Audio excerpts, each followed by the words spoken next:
오늘은 신명기 5장 6절로 7절 두 절을 중심으로 해서 다른 신들을 내게 있게 말지니라, 이런 제목으로 말씀을 나누겠습니다. 오늘은 신명기 5장 6절이 십계명의 서론이고 신명기 5장 7절이 제1계명입니다. 우리 개신교회는 그렇게 분류를 하는데 모두 다 그렇게 분류하는 건 아닙니다. 유대인들은 좀 달리 분류를 하죠. 어떻게 분류하냐면 6절, 이 서문으로 우리가 생각하는 것을 1계명이라고 합니다. 그리고 7절부터 10절까지 우리가 1, 2계명으로 나누는 것을 제1계명이라고 합니다. 유대인들의 분류는 우리하고 좀 다르죠. 유대교는 다르게 분류하는데, 그러나 저는 볼 때에 6절은 다른 귀절하고는 모양새가 다릅니다. 그러니까 7절부터 있는 제1계명은 명령문 형태를 띠고 있는데 6절은 명령이 아니에요. 다른 형태를 가지고 있기 때문에 6절을 제1계명으로 보는 것은 옳지 않다고 생각합니다. 그리고 6절은 십계명의 서문이라, 이렇게 보는 것이 옳다, 개신교의 입장이 옳다고 생각을 합니다. 또 로마 카톨릭에서는 7절로 8절을 1계명과 2계명, 우리가 부르는 계명 두 가지를 합쳐가지고 제1계명이라고 부릅니다. 그러면 계명 하나가 줄어들었는데 어떡하나? 10번째 계명을 둘로 나누어서 9계명과 10계명으로 나누는 것입니다. 그래서 내 이웃의 아내를 탐내지 마라, 그게 9계명이고 내 이웃의 집이나 재물을 탐내지 마라, 그게 이제 10계명이라, 이렇게 둘로 나눕니다. 그러나 저는 그렇게 생각하죠. 1계명하고 2계명하고는 내용이 다릅니다. 내용이 다르기 때문에 이걸 막 합치는 것은 그렇게 합당치 않다, 이렇게 생각이 되고, 이걸 합치는 경우에는 2계명이 약화되어 가지고 이 형상 우상 이런 걸 만드는 것을 쉽사리 하게 된다, 그럴 위험이 있다, 저는 그렇게 생각을 하고요. 또 10계명, 10번째 계명은 탐내지 말라고 하는 한 가지 계명이지, 그걸 뭐 대상에 따라서 여러 가지 계명으로 나눠야 될 이유가 없다고 생각합니다. 그러면 뭐 내 이웃의 아내를 탐내지 마라 9계명, 내 이웃의 집을 탐내지 마라 10계명, 내 이웃의 구두를 탐내지 마라 11계명, 내 이웃의 모자를 탐내지 마라 12계명, 이렇게 뭐 수백 계명을 만들 수 있게요. 그러니까 이 10계명은 10번째 계명은 둘로 나눠야 될 아무런 이유가 없다고 생각합니다. 그러니까 탐내지 말라고 하는 한 가지 계명이라고 생각합니다. 그렇기 때문에 저는 우리 개신교의 일반적인 행습대로 6절은 10계명의 서문이고 7절은 제1계명으로 분류해서 생각을 하고자 합니다. 6절을 보면 나는 너를 애굽 땅에서 종되었던 집에서 인도하여 낸 너의 하나님 여호와로라 그랬어요. 여기 잘 보면 나는 너를이에요. 나는 너를, 나는 너희를 애굽 땅에서 인도해낸 여호와라, 이렇게 말하지 않습니다. 두리뭉실하게 복수로 말하고 있지 않습니다. 나 하나님 여호와는 너를 애굽 땅에서 종되었을 때 건져낸 여호와다, 단수로 말하고 있어요. 두리뭉실하게 집단으로 말하고 있는 것이 아닙니다. 우리 각 사람, 우리 개인에게 하나님이 직접 명령하고 계신 것입니다. 여러분, 지금 이 십계명은요, 하나님이 우리 전체에게 명령하신다기보다는 우리 각 사람에게 지금 개인적으로 명령하고 계신 것입니다. 하나님이 나한테 명령하시나? 예, 하고 계신 거예요. 어떻게 하시나? 개인적으로 하고 계신 것입니다. 그러니까 십계명은 나하고 관계없다고 생각해서는 안 됩니다. 지금 하나님이 여러분 개인에게 명령하시는 거예요. 개인에게. 그래서 그것을 순종하면 상이 될 거고요, 불순종하면 벌이 될 겁니다.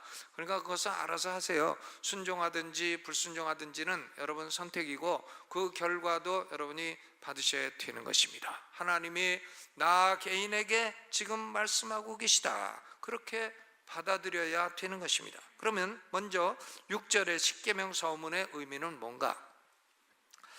십계명 서문은 십계명을 연구하는 사람들도 종종 간과하기 쉬운 그런 귀절입니다. 그러나 십계명 서문을 바르게 이해를 해야 십계명 전체를 바르게 이해할 수가 있는 것입니다. 옛날에 이스라엘이 있고요, 이스라엘 북쪽에는 히타이트라는 족속들이 살고 있었어요. 성경에는 헷족속이라고 부릅니다. 그러니까 이스라엘과 북쪽의 헷족속들은 어떤 풍습이 있는가 하면 왕이 그냥 왕이 되는 게 아니라 왕하고 신하 사이에는 종주권 언약 문서라는 것을 반드시 체결을 합니다. 그러니까 언약 문서가 있는데 그건 뭔가 하면 이 언약 문서를 체결하는 당사자는 누군가, 또 왕은 왜 이 사람이 왕이 됐나, 왕이 백성들에게 무슨 일을 해 주었나, 왕이 백성들에게 무슨 은혜를 베풀어 주었나, 그것을 서문에서 밝히고, 그러면 왕이 그런 은혜를 베풀어 주었으면 백성들에게도 뭔가 요구할 권리가 있지 않나 해서 백성들이 지켜야 될 의무사항, 요구사항 이런 것들을 규정을 하고, 왕이 신하들에게 은혜를 베풀어 줬으니까 신하들에게 요구할 것도 있는데, 신하들이 잘 지키게 되면 상을 주고 안 지키면 벌을 주고 또 이렇게 되고, 그 문서는 그냥 한번 맺어가지고 왔다 갔다 버리는 게 아니라 중요한데 잘 보관해 두어가지고 수시로 읽어서 그 문서의 내용을 잊어서는 안 된다. 이런 것이 종주권 계약 문서의 형태인 것입니다. 그러니까 6절에 나타난 이 서문은 하나님이 왕으로서 이스라엘 백성들과 언약을 맺을 때에 왕이신 하나님은 누구신가, 그리고 왕이신 하나님이 백성들에게 어떤 일을 해 주셨는가, 이것을 규정하고 있는 것입니다. 죄송합니다. 이것이 6절이에요. 6절 서문입니다. 그리고 7절로부터 21절은 왕이 신하들에게 요구하는 의무사항이에요. 왕은 신하들에게 무엇을 요구하나, 그것으로 십계명인 것입니다. 이 십계명 뿐만이 아니라 신명기 전체가 종주권 계약 문서의 그런 형태를 띠고 있어요. 그러나 신명기 5장도 역시 종주권 계약 문서의 같은 형태를 띠고 있다, 이렇게 볼 수가 있습니다.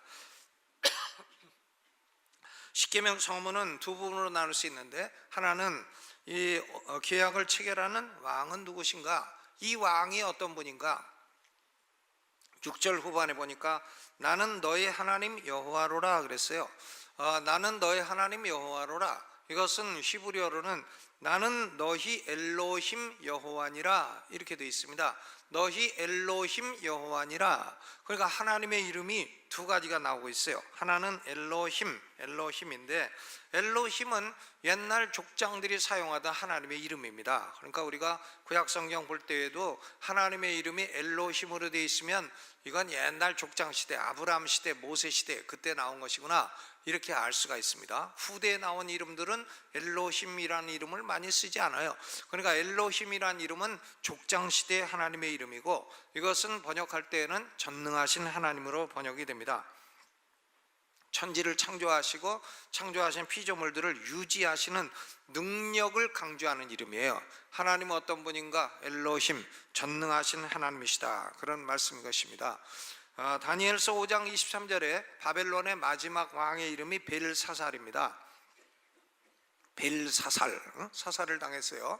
벨사살인데, 이 사람이 예루살렘에서 가지고 온 하나님을 섬기는 그릇을 가지고 술을 먹다가 그날 밤에 죽임을 당했어요. 그런데 다니엘이 그렇게 말을 합니다. 다니엘서 5장 23절에 왕의 호흡을 주장하시고 왕의 모든 길을 작정하시는 하나님께는 영광을 돌리지 아니했다. 그때 이름이 엘로힘이에요. 엘로힘, 아람어로 엘라라고 되어 있는데 히브리어는 엘로힘인 것입니다. 전능하신 하나님, 왕에게 호흡을 주시고 왕의 가는 길을 작정하시고 인도하시는 능력의 하나님께 영광을 돌리지 아니해서 당신이 오늘 죽게 됐다, 그런 얘기인 것입니다.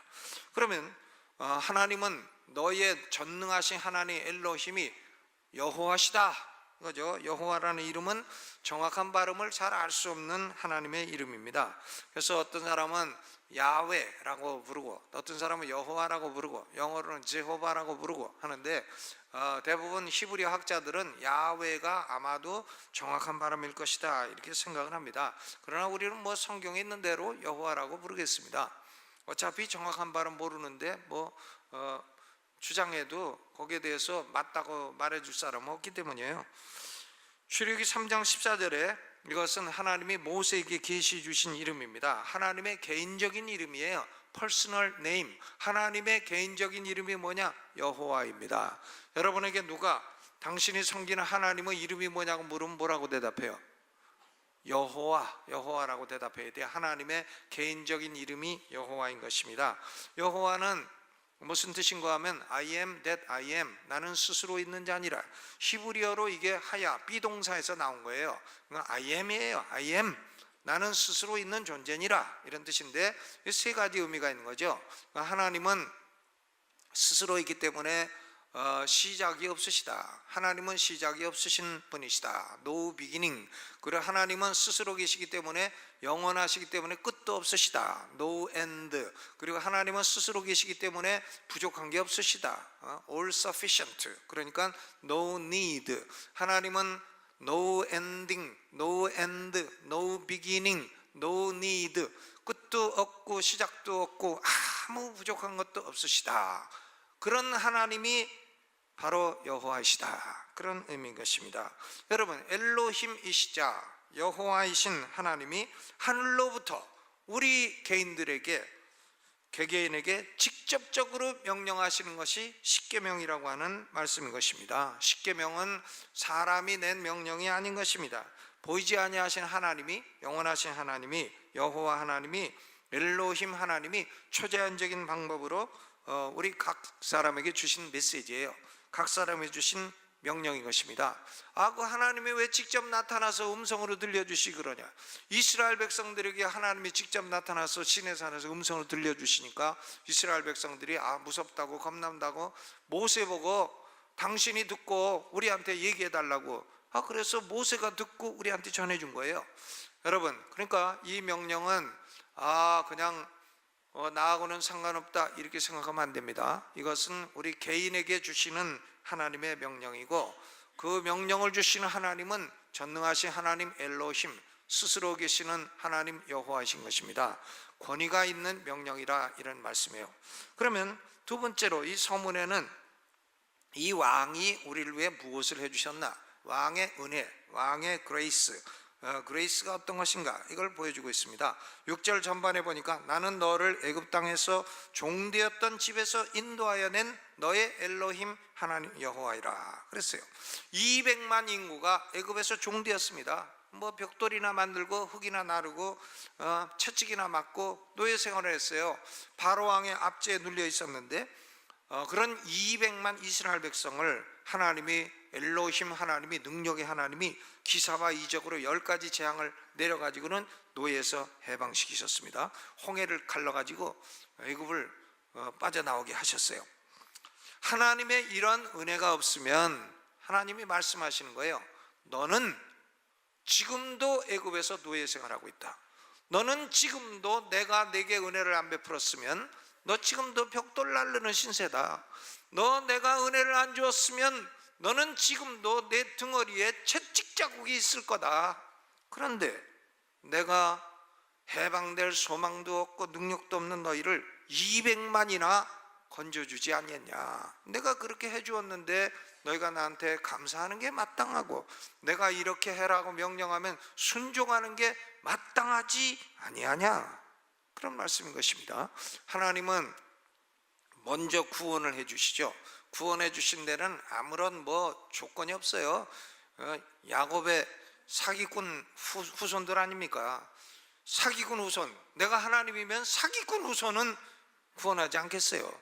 그런데 하나님은 그냥 조건이 없어요. 사기꾼 후손을 택해 갖고서는 그 백성들을 구원하시는 겁니다. 구원받는 사람에게 자격이 있지 않아요. 구원은 은혜로 받는 겁니다. 하나님이 구원하시고 애굽에서 나오게 하셔가지고는 그래서 그 백성들에게 법을 주시는 거예요. 구원이 먼저고 십계명은 나중이에요. 법을 먼저 주시고 지켜서 구원한다 그런 거 아닙니다. 구원은 은혜로 먼저 주시고 구원받은 백성들에게 하나님이 십계명을 주셨어요. 이 순서는 결코 바뀔 수가 없는 것입니다. 여러분, 이스라엘 백성들이 애굽에서 해방된 것은 신약시대에 우리 성도들이 구원받은 것을 의미합니다. 죄로부터 구원, 마귀로부터 구원, 지옥으로부터 구원, 심판으로부터 구원, 멸망으로부터 구원, 우리 스스로 할 수 없는 일을 하나님의 능력과 은혜로 우리를 구원해 주신 것입니다. 그리고 우리에게 하나님이 법을 주시는 거예요. 그것이 십계명입니다. 십계명은 구원받은 우리에게 주시는 하나님의 법이에요. 가나안 땅보다도 더 좋은 천국으로 우리를 인도해 주시는 것입니다. 그러니까 우리 신약 시대에도 하나님의 은혜로 구원받은 성도들은 하나님이 주시는 법을 사랑하고 존경하고 순종하는 거, 감사하는 것이 마땅한 것입니다. 그것이 십계명 서론이에요. 하나님이 우리를 은혜로 구원해 주셨으니 하나님의 법을 주실 때에 감사한 마음으로 순종을 해라, 그거죠.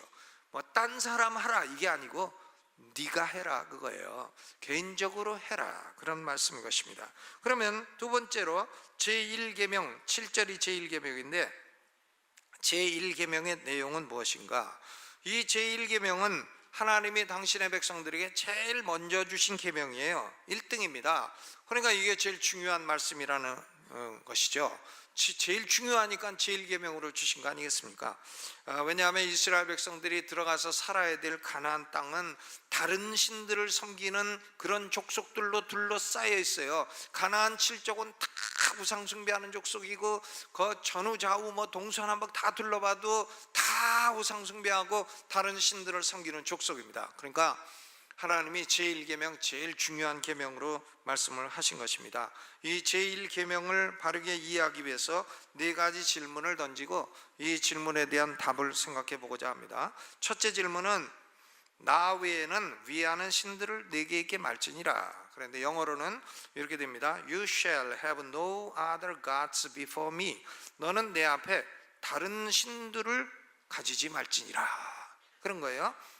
그럼 다른 신들, other gods, 다른 신들, 다른 신은 또 하나가 아니야, 여럿이에요, 복수예요. 다른 신들을 내 앞에 두지 말라 그랬습니다. 이게 무슨 뜻인가? 도대체 다른 신들이 어디 있나? 여러분, 신은요 하나님 한 분이에요. 고린도전서 8장 4절에 하나님은 한 분밖에 없는 줄 아노라 그랬어요. 하늘이나 땅에나 신이라 칭하는 자들이 많아도 다 그건 신이 아니라고 했습니다. 모두 거짓된 신들이지 참된 신이 아닌 것입니다. 신은 오로지 한 분, 그 이름은 여호와예요. 삼위일체, 성부, 성자, 성령 세 분으로 되어 있으면서도 한 분이시고 한 분이시면서도 세 분이시고 아무리 공부해도 알 수 없는 존재 양식을 가지신 분이 하나님이십니다. 하나님은 한 분이며 세 분이고 세 분이며 한 분이에요. 이걸 부정하는 사람은 무조건 이단이에요. 무조건 이단입니다. 삼위일체 시비 걸고 나오는 사람하고는 인사도 할 것 없고요, 무조건 이단이에요. 대화하자 그러면 할 것도 없어요. 대화해봤자예요, 그런 사람하고요. 벌써 수천 년 동안 탁월한 신앙인들이 수없이 많이 논의해도 하나님은 삼위일체다 나온 결론인데 신학교 한 달도 안 다닌 사람하고 무슨 토론을 해요? 할 것도 없는 것입니다. 삼위일체 하나님, 한 하나님, 그분만이, 여호와 하나님만이 하나님이에요. 그러니까 하늘이나 땅에나 신이라 칭하는 자들이 많아도 그건 신이 아니다는 얘기인 것입니다. 그러면 다른 신들이 없다면 다른 신들을 섬기지 말라 하는 말씀도 이게 중복적인 표현이고 불필요한 말이 아니냐, 그렇게 생각할 수 있습니다. 예를 들어서 빵이 하나밖에 없는데 너는 빵 이외에 다른 걸 먹지 마라. 그러면 빵 하나밖에 없는데 뭐 빵 한 개밖에 먹으려고 그래도 그거밖에 없는데 빵 이외에 다른 건 먹지 마라 하면 그거 불필요한 명령 아닙니까? redundant, 영어로 redundant, 중복적이고 불필요한 얘기가 아니냐, 그런 질문이 드는데, 생각이 드는데 여러분 안 드는 표정으로 앉아 계시네요. 그렇죠. 그러니까 이 다른 신들, other gods라고 하는 표현은 참 신도 아닌 것이 하나님의 자리, 참 하나님의 자리에 떡 앉아 있다, 그런 존재를 말하는 것입니다. 그러니까 어떤 인격적인 존재가 될 수도 있고 어떤 사물이 될 수도 있고 어떤 사상이 될 수도 있어요. anything 혹은 anyone 혹은 any thought in the place of the real God, 참된 하나님 자리에 딱 앉아 있는 어떤 사람, 어떤 사물, 어떤 사상, 이런 게 다 other gods예요. 신도 아닌 게 신인 척한다 이거예요. 신도 아닌 게 신의 자리에 앉아갖고 신인 척하는 게 요게 다른 신들인 것입니다. 그렇죠? 그럼 그런 게 있나? 여러분 신약 성경을 보면 그런 게 많이 있어요. 예를 들면 마태복음 6장 24절에 너희가 하나님과 재물을 겸하여 섬기지 못하느니라. 하나님과 재물을 겸하여 섬기지 못하느니라. 재물이 하나님 자리에 떡 들어올 수가 있어요. 돈, 주일날 돈 벌러 가야 되나, 교회 와서 예배 드려야 되나 하는데 돈 벌러 가야 된다 하는 사람은 그 사람 재물이 그 사람의 다른 신이에요. 다른 신입니다. 왜? 하나님께 예배하는 것보다 돈이 더 중요하잖아요. 재물이 그 사람의 다른 신이에요. 또 빌립보서 3장 19절에 저희의 신은 배요. 배. 먹는 배 있죠? 스토먹. 이 배, 벨리, 배가요 신이 될 수가 있다. 그런 얘기입니다. 그러니까 이 사람은 뭐냐면은 그 음식 먹고 하는 거를 하나님보다 더 중요하게 여겨. 주일날 예배 드리러 갈래, 음식 먹으러 갈래 그러면 음식 먹으러 가는 사람이야. 이 사람은 음식이 그 사람의 신이야. 음식이 무슨 신이에요? 근데 그걸 하나님 자리에 딱 앉혀놓고 있으니까 그게 other gods, 다른 신이 되는 겁니다. 또 골로새 3장 5절 탐심은 우상숭배니라. 탐심, 욕심이 많아가지고 하나님 자리에 욕심 올려놓고 있는 사람, 그게 다른 신이죠. 또 요한일서 5장 21절 자녀들아 너희 자신을 지켜 우상에서 멀리하라. 여기 말하는 우상은요 거짓된 교리예요. 거짓된 이단 사설을 퍼뜨리는 그런 교리를 우상처럼 떠받들고 다니는 사람, 이단자들 보면 그 뭐 말도 안 되는 교리를 가지고 그걸 무슨 아주 진리인 것처럼 확신하고 우상처럼 하나님 자리에 떡 놓고 있어요. 놓고 있습니다. 그런 거 가르치는 사람 보니까 영 뭐 이상한 사람인데 그걸 뭐 신으로 막 섬기고 있습니다. 그 우상이지 뭡니까? 그게 other gods, 다른 신입니다. 또 어떤 사람은 자기 자식을 이 다른 신으로 섬기는 사람도 있어요. 마태복음 10장 37절 아들이나 딸을 나보다 더 사랑하는 자도 내게 합당치 아니하다 그랬습니다. 그러니까 아들이나 딸을 하나님 자리에 떡 놓고 있는 거예요. 그러니까 오늘 주일인데 예배 드리러 가야 되는데 아이가 아빠 놀러 갑시다 그러면 아이를 기쁘게 하기 위해서 주일 예배를 희생했다. 그럼 그 사람은 자기 아들이요 other gods, 다른 신이 된 겁니다. 그렇죠? 자녀들 보고 주일날 교회 오지 마라, 과외 가라, 학원 가라, 교회 갈 거 없다, 대학 들어간 다음에 교회 가라. 그럼 그 애가 고등학교 때 안 다닌 애가 대학 가면 나올 것 같습니까? 그러면 그 부모가요 자기 자식을 다른 신으로 하나님 자리에 딱 놓고 있는 겁니다. 그러니까 어떤 사람은 또 어떤 인간을 하나님 자리에 딱 놓고 있어요. 그래서 자기가 섬기는 인간이다 하는 거죠. 근데 보면 훌륭한 인간, 어떤 정치가 놓고 뭐 신이라고 섬기는 사람도 있고, 일본 가보면 그런 사람 많아요. 일본 가면 심지어 이순신 장군 섬기는 그런 사람들도 있어요. 아니 왜 지네 나라나 섬기지 우리나라 사람까지. 이순신 장군한테 그렇게 당하고도 아주 신으로 섬기라 그런 사람도 있습니다. 참 그게 다 다른 신이에요. 어떤 사람들은 천사를 갖다가 신이라고 섬기고 있고, 또 어떤 사람들은 뭐 인간이나 어떤 사상이나 뭐 이런 걸 신이라고 섬기고 있는 그런 사람들이 다 이게 신도 아닌 게 참 신이신 하나님 자리를 떡 차지하고 있다. 그게 다른 신인 것입니다. 여러분에게 다른 신이 없으시기를 주님의 이름으로 축원합니다. 그러면 두 번째 질문은 왜 사람들은 참된 하나님을 멀리하고 다른 신들에게 매력을 느끼는가? 다른 신들에게 매력을 느끼는가? 그게 세 가지 이유가 있어요. 첫째는 사람들이 죄성이 있기 때문에 참 하나님을 싫어해요. 참 하나님 여호와께서 명령하시면 왜 명령하느냐 그래요? 싫다 이겁니다. 그리고 하나님이 뭐 말씀하시면 왜 말씀하고 그러느냐 이거예요. 참 하나님이 싫다 이겁니다. 참 하나님 싫고 하나님 자리에다가 대체물을 갖다 앉혀놓기를 원해요. 사람은 누구나 영원을 사모하는 마음이 있기 때문에 신을 원합니다. 신을 원하는데 참 하나님은 싫다 이겁니다.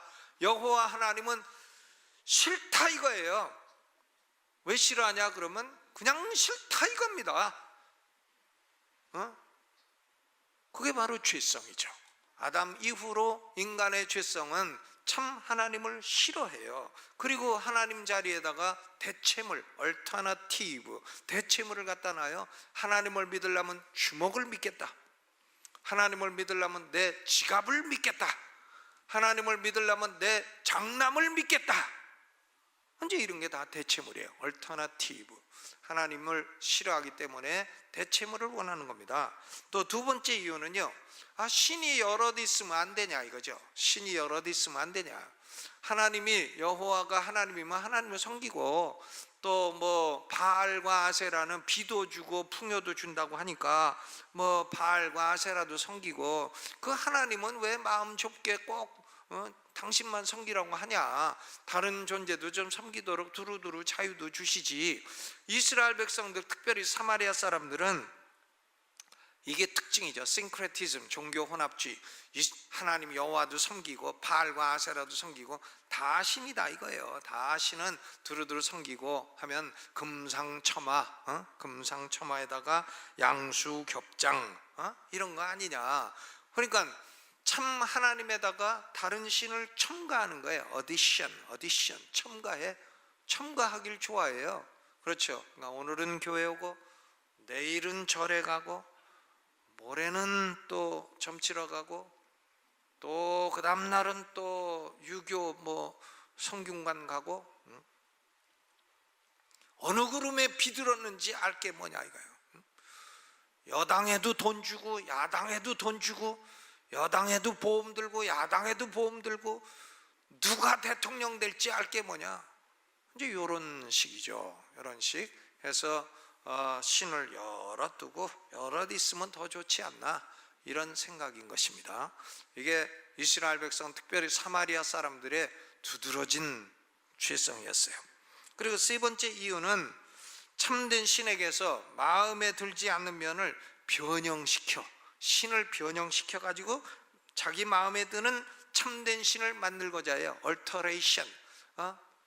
바지가 길면 세탁소 가서 얼터레이션 하죠. 짧게 고치고 긴 건 짧은 건 길게 고치고 얼터레이션. 뭐 하나님이 바지인가? 하나님을 얼터레이션을 해, 변형을 시켜. 그러니까 이스라엘 백성들이 모세가 가서 산에 올라가서 기도하니까 아론에게 와가지고 야, 그 하나님이 안 보이니까 불편하니까 좀 보이는 하나님 만들어 달라 이래가지고 금송아지 만든 거 아니에요. 보이는 하나님. 안 보이는 하나님은 좀 불편하다 이겁니다. 그러니까 보이는 하나님을 만들어 달라. 하나님을 변형시켜 얼터레이션. 이래서 다른 신들을 두는 겁니다. 참 하나님에 대한 대체물 원하기 때문에, 그리고 하나님에다가 다른 걸 좀 첨가하고 싶기 때문에, 그리고 하나님을 자기 입맛에 맞게 변형하고 싶기 때문에 금수 버러지 형상을 만들어 놓고 그걸 하나님이라고 신이라고 섬기는 겁니다. 그렇죠?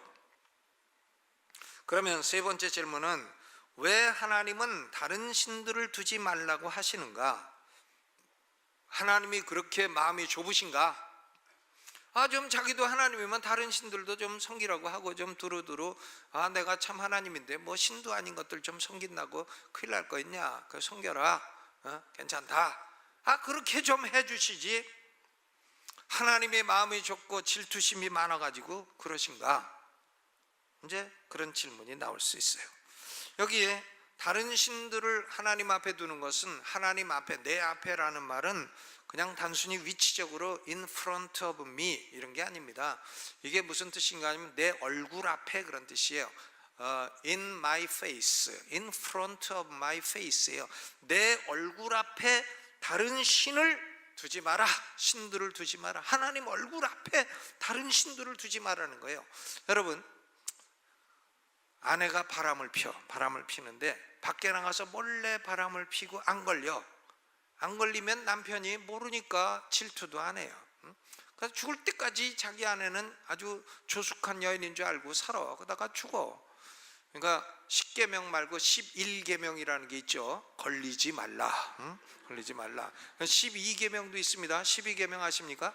걸리면 오리발을 내밀어라. 이제 12계명이라고 하는 사람도 있어요. 이것은 농담입니다. 그 성경에 그런 거 어디 있나? 또 물어보지 마요. 골치 아프게.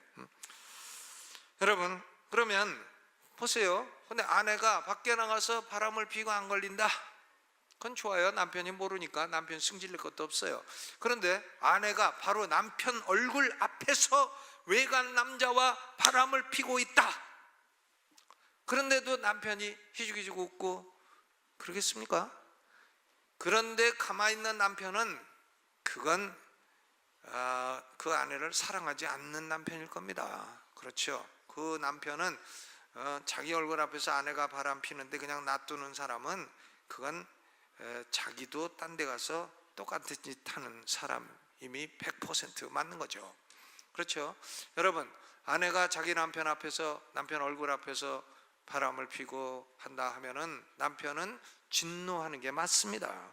그러니까 이 다른 신들은 하나님의 불같은 진노를 일으키는 거예요. 다른 신을 섬기는 사람은 하나님에게 이건 ud어 터지게 되어 있는 겁니다. 100% 그렇게 되어 있기 때문에 다른 신들을 하나님 얼굴 앞에 두지 말라는 거예요. 또 다른 신들을 섬기는 것은 인간이 스스로 자기 스스로의 격을 떨어뜨리는 일이에요. 격을 떨어뜨립니다. 우리가 업그레이드라는 말을 많이 써. 뭐 좀 잘하면 아이고 업그레이드 됐네. 근데 업그레이드보다 반대말이 있어요. 격이 떨어지는 거. 이거는 degrade예요. D-E-G-R-A-D-E. degrade. 인간이요 우상 숭배하는 거는 degrading, 스스로 자기 격을 확 떨어뜨리는 짓이다, 그런 얘기인 것입니다. 왜 그런가? 시편 115편 8절에 보면 우상을 만드는 자와 그것을 의지하는 자가 다 그와 같으리로다. 여러분, 영계에는 법칙이 있어요. 무엇을 경배하고 섬기느냐에 따라서 섬기는 존재처럼 되는 겁니다. 하나님을 섬기는 사람은 하나님처럼 되고요, 우상 숭배하는 자는 우상처럼 되는 거예요. 뭐 김정은이 섬기는 사람은 그 사람처럼 되는 거예요. 위수김동, 위대한 수령 김정은 동지 하고 다니는 사람은 간첩 아니면 빨갱이지, 그게 뭐 딴 겁니까? 그 사람처럼 되는 거죠. 섬기는 사람처럼 되는 거예요. 술을 잘 먹는 사람을 섬기는 사람은 술주정뱅이 되지 별 수 있어요? 거짓말쟁이 따라다니는 사람은 거짓말쟁이 되지 별 수 있습니까? 자기가 섬기는 사람처럼 되는 겁니다. 자기가 섬기는 존재처럼 되는 거예요. 우상 숭배하는 사람은 우상처럼 된다. 그게 종교의 법칙이에요. 그러니까 우상, 금수 버러지 형상을 만들고 섬기면 자기 자신을 금수 버러지로 만드는 거예요. 사람이 인간으로서의 최후 자존심이 있지 자기 자신을 금수 버러지로 만듭니까? 스스로 격을 떨어뜨리는 것입니다. 또 다른 신들은요 우리를 노예로 만들어요. enslaving, 노예로 만듭니다. 해서 나쁜 주인이 되어 가지고 우리를 그 신의 종이 되게 하고 중독이 되게 하고 또 그 신의 노예가 되어 살도록 하는 겁니다. 도박, 돈을 신으로 섬기는 사람은 도박을 해가지고 돈을 한번 확 벌어보려고 하겠죠. 물론 뭐 여행 가서 한번 뭔가 호기심을 해본다 이런 것이 아니라 내가 한번 도박을 해가지고 그냥 큰 부자가 한번 돼봐야 되겠다. 여러분, 도박을 통해서 백만장자 되는 비결을 아십니까? 제가 알려드리려고 하는데 알고 싶으세요? 도박하면 100% 백만장자가 되는 길이 있습니다. 밀리언이에요. 도박을 해서 백만장자가 되는 길을 알고 싶으세요? 별로 알고 싶지 않으신가 본데? 안 알려드릴까? 있습니다. 딱 한 가지 있는데 억만장자가 가면 백만장자 돼서 나옵니다. 그렇죠? 억만장자가 돼서 도박하면 백만장자가 틀림없이 돼갖고 나오는 것이에요. 그러니까 도박으로 백만장자 되려면 억만장자가 먼저 되십시오. 그러면 도박하면 백만장자가 100% 된다. 믿습니까? 네. 그렇지. 도박에 종돼갖고 맨날 도박하다 돈 다 잃고 백만장자가 억만장자 되고 억만장자가 백만장자 되고, 그렇죠. 중독돼요. 쾌락을 좋아하는 사람 쾌락에 중독돼요. 마약에 중독되고요. 이 게임 같은 거 맨날 좋아하는 사람들이 게임에 중독돼요. 종됩니다. 맨날 게임에. 우리 학교 다닐 때 보니까 어떤 학생은 이 그 카드를 좋아해. 그 당시에는 기루다, 마이티 이런 아주 어려운 카드 노름이 있었어요.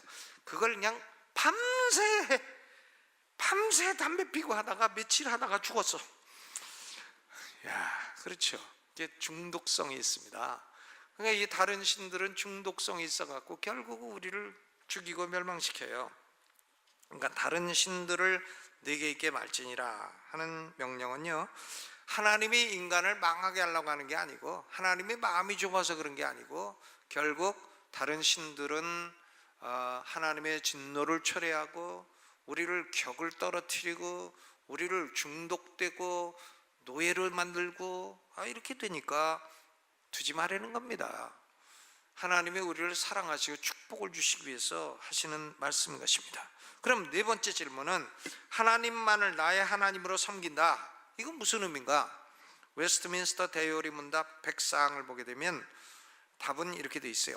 하나님을 알고 인정하며 그만을 생각하고 명상하고 기억하고 높이고 공경하고 경배하며 좋아하고 사랑하고 사모하고 경외함으로 그에게만 예배하고 영화롭게 하는 것이다. 좀 띄고 그에게 모두 순종하고 복종하며 그를 기쁘시게 하기 위하여 범사에 조심하고 만일 무슨 일에든지 그를 노엽게 하면 슬퍼하며 그와 겸손히 동행하는 것이다 그랬습니다. 그러니까 하나님만을 나의 하나님으로 섬긴다는 것은 하나님을 예배하고 순종하고 하나님과 동행하는 것입니다. 여호와만이 나의 하나님이시고 여호와만이 우리 가정의 하나님이시고 여호와만이 우리의 하나님이시다. 이것을 우리는 굳게 지켜야 돼요. 절대로 타협하고 절대로 물러서면 안 되는 것입니다. 아멘. 그러면 큰 세 번째로 현대사회에서 제1계명을 어떻게 순종할 것인가. 여러분, 우리가 사는 시대는 21세기인데요 이 현대사회의 문제점은 제1계명에 정면 도전한다는 거예요. 사람들이 제1계명을 절대로 싫어해요.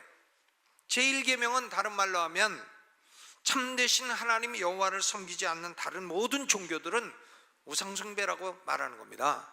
다른 모든 종교를 믿으면 지옥 간다고 말하는 거예요. 여호와 하나님을 섬기는 종교만이 참된 종교고 하나님을 경배하고자 하는 사람은 그 아들 예수를 믿고 경배해야 하나님을 섬기는 것이다. 아들을 공경하는 자는 아버지를 공경하는 것이고 아들을 공경치 않는 자는 아버지를 공경치 않는 것이니라. 이게 기독교의 메시지인 것이죠. 그런데 현대인들은요 그렇게 생각하지 않습니다. 도전을 해요. 하나님에게 시비를 가는 거예요. 하나님은 중국집 가면 짜장면도 있고 짬뽕도 있고 뭐 또 야끼만두도 있고 또 탕수육도 있고 한데 왜 짜장면만 먹으라고 하십니까? 그러면 하나님도 좀 헷갈리시지 않을까 이렇게 생각할 수 있죠.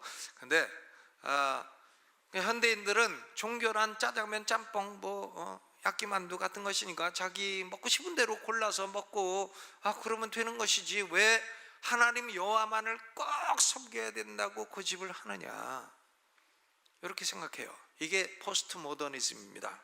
그리고 종교 다원주의예요. 그러면 현대의 이런 도전에 대해서 우리 성도들은 어떻게 반응을 해야 되나. 목사들 보고 현대인들은 목사들은 마음이 좁아서 예수 믿어야만 천국 간다고 한다.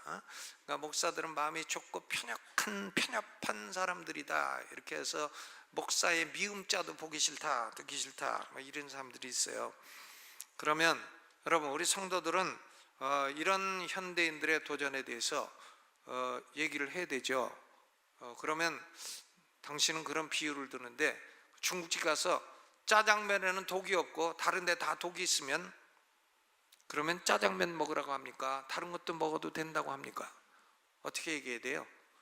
다른 건 독이 있잖아요. 그거 먹으면 죽잖아요. 지옥 가지 않습니까? 그러니까 짜장면만 독이 없으면 짜장면만 먹으라고 해야지 다른 것도 먹어도 된다고 해서는 안 되지 않습니까? 여러분, 우리 성도들은 이런 현대사회 아무리 포스트 모던이 됐고 뭐가 됐고 종교 타원이 됐고 WCC가 됐고 무슨 목사가 유명하고 폼나는 목사가 와서 얘기를 하든지 간에 우리는 하나님이 나한테 직접 주신 계명 제1계명을 절대로 타협해서는 안 될 줄로 믿으시 바랍니다. No compromise. 절대 타협이 있을 수 없어요. 사도행전 4장 12절 다른 이로서는 구원을 얻을 수 없나니 천하 인간의 구원을 얻을 만한 다른 이름을 주신 일이 없음이니라. 아멘. 예수 믿어야 구원받고요, 예수 믿어야 여호와 하나님을 섬기는 것이고요, 그래야 천국 갑니다. 그래도 다른 것도 첨가하면 더 좋고, 다른 것도 뭐 다른 길이고, 천국 가는 다른 길이고, 그렇게 말하는 사람은 제가 말씀드리죠, 천국에서 뵙기 어려운 분이 될 것입니다. 못 뵙습니다. 여러분, 그러므로 우리는 절대 타협하지 말아야 되고요. 그리고 다른 종교를 믿는 사람들하고 싸우지도 말아야 돼요. 뭐하러 싸웁니까? 우리가 가서 어떤 분들은 불교는 우상 숭배하니까 우상을 파괴해야 된다고 하는데, 그거 그런 짓 해서는 안 되죠. 그러면 우리가 불상을 파괴하고 다니면 와서 교회에 불 지르고 다니지 않겠어요? 그러면 종교 전쟁이 온 세계에 다 일어나게 되는데, 절대 그 짓을 해서는 안 되는 겁니다. 다른 종교인하고 그 사람도 안 믿어지니까 그런 건데, 그거 왜 싸워요? 불교인은 불교 믿으시고, 유교인은 유교 믿으시고, 무당은 굿하시고, 싸울 필요 없어요. 근데 사기를 친다 그러면 싸워도요, 그렇지 않으면 이단은 이단 믿고 그런 거예요. 싸울 거 없어요. 왜 싸우지 말아야 되나? 그들이 믿는 종교가 옳기 때문에 싸우지 말아야 되나? 그게 아닙니다. 그들의 믿는 종교는 옳지 않아요. 그런데 그럼에도 불구하고 그들도 하나님의 형상으로 지음받은 인간이기 때문에 그렇습니다. 그리고 그들 가운데에도 하나님이 택하여 구원할 사람들이 있기 때문이에요. 이번에 1월 달에 강사로 오실 교수님 한 분은 불교를 믿다가 기독교로 개종한 분이에요. 그때 깎은 머리가 아직 안 자르셨는지 지금 뵈니까 아주 생기가 그냥 오리지널 스님처럼 생기셨는데, 그런 분이 와서 간증을 하니까 은혜로운 시간이 될 겁니다. 오세요. 그러니까 불교 신자 중에도 예수 믿을 사람 많고, 저도 절에 다니다가 예수 믿었지, 예전에 기독교가 뭔지 압니까? 몰랐죠. 복음이 뭔지 압니까? 모르죠. 그러니까 그래도 뭔가 있을 것 같으니까 절에도 다니고 그러는 거죠. 그러니까 그 사람들하고 싸웠으면 그분들이 어떻게 예수 믿고 구원받고 그러겠어요. 무당 아들 중에도 좋은 목사가 나올 수 있고요, 무당 딸 중에도 좋은 사모가 나올 수 있고, 무당도 회개하고 돌아설 수가 있고 그런 거죠. 그러니까 우리 성도들은 이런 현대 사회 속에서 복음을 변형 없이 증거해야 돼요. 예수 믿으면 죄사함 받고, 예수 믿으면 하나님을 알게 되고, 예수 믿으면 천국 가게 되고 영생을 얻게 된다는 복음을 있는 그대로 전해야 됩니다. 그걸 변경시켜서는 안 돼요. 하나님이 당신을 사랑하십니다, 이 사형리, 그것은 복음을 변경시킨 다른 신이라고 생각합니다. 하나님이 당신을 사랑하시는데 왜 그런 소리를 해요? 하나님이 당신을 사랑합니다 하는 표현은 우리 성도들끼리는 할 수 있어요. 그러나 불신자들한테 무슨 쓸데없는 소리를 해요. 불신자들에게는요, 회개하세요, 예수 믿으세요, 구원받고 영생 얻으세요, 그걸로 끝이에요. God loves you, 이런 말은 쓸데없는 말이에요. 복음이 아니에요. 다른 복음이에요. 사랑하는지 안 하는지 어떻게 알고 그런 소리를 해요? 다른 복음이에요. 하나님이 온 세상 사람 똑같이 사랑한다고요? 똑같이 사랑합니까? 말도 안 되는 소리를 하지 말아야지. 하나님이 어떻게 똑같이 사랑해? 소말리아 사람하고 우리하고 똑같이 사랑한다고요? 말도 안 되는 소리죠. 하나님은 택한 사람이 있고요, 하나님은 특별히 은혜를 베푸는 사람들이 있습니다. 우리는 그 사람들이 누군지 모르기 때문에 모든 사람에게 회개하고 예수 믿으라는 복음을 전해야 돼요. 여호와가 참 하나님이시고 예수만이 참 구주시라는 복음을 있는 그대로 전해야 됩니다. 사형리는 복음을 변질시킨 변질 복음이라고 저는 생각해요.